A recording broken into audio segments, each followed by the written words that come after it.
Turn our attention to Kaduna State, where some suspected bandits have killed 2 persons and kidnapped 3 others in a fresh attack on Dogon Noma Ungwan Gamu community in Kajuru local government area of the state. According to reports, several residents of the community also sustained gunshot injuries during the attack, although the state police command is yet to comment to confirm the attack. A community leader noted that the incident happened in the early hours of Friday when the bandits invaded the community and shot sporadically. The latest attack is coming days after the Christian Association of Nigeria alleged that more than 200 churches were shot down and 23 pastors killed as a result of frequent attacks by bandits in parts of Kaduna State. That's in the last 4 years. Well, let's talk to security consultant Dean Usoro. It joins us live from Jos to talk about the lingering insecurity in parts of the country. It's good to have you join us on the news at 10. Very disturbing story there from Kaduna State, particularly when you take a look at the incessant attacks on Kajuru local government area.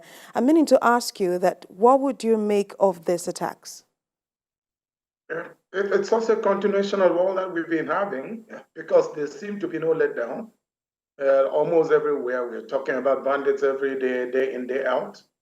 One would have thought that by now, within the first 100 years of this government, 100 days of this government, definite action would have been taken, you know, not just in Kaduna, not just in Plateau, not just in Sampara.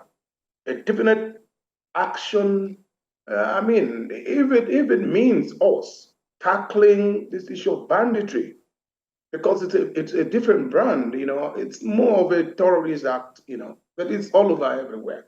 And one doesn't see any change so far.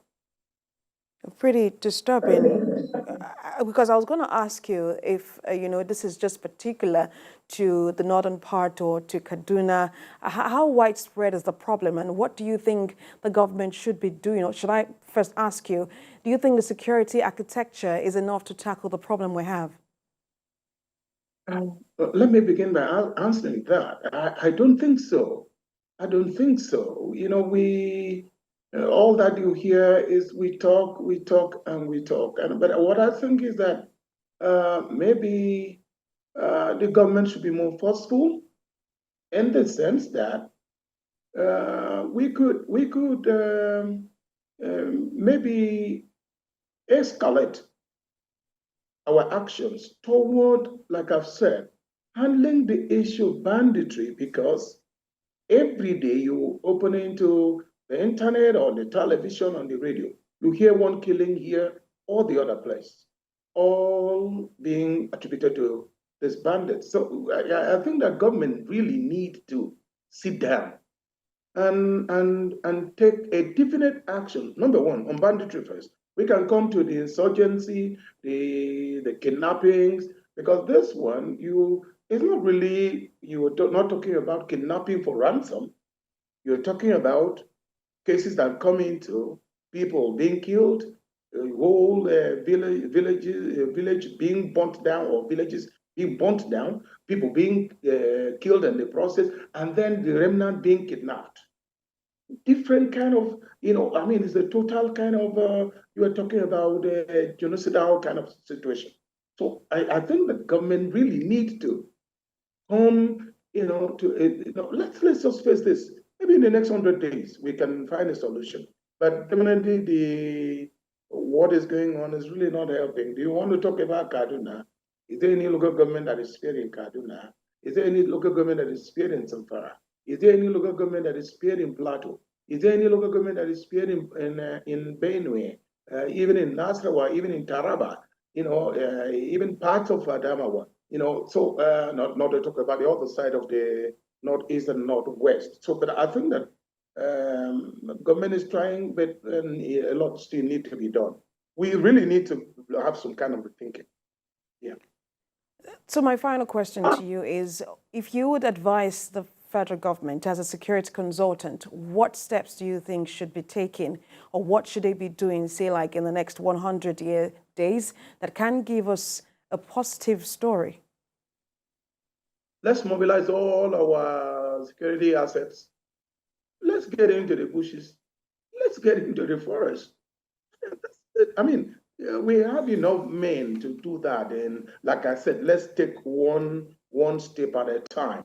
One step at a time. We don't need to have all the operations scattered in all the states. Let's face one security threat at a time. A security threat at a time. We finish that, then we can go to the next one.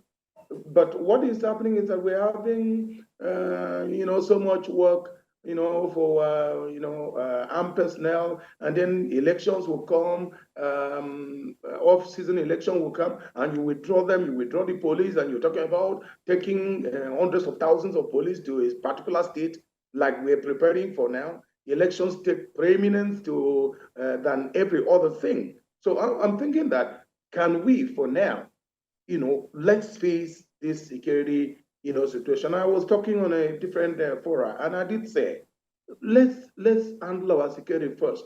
The economy will bounce back.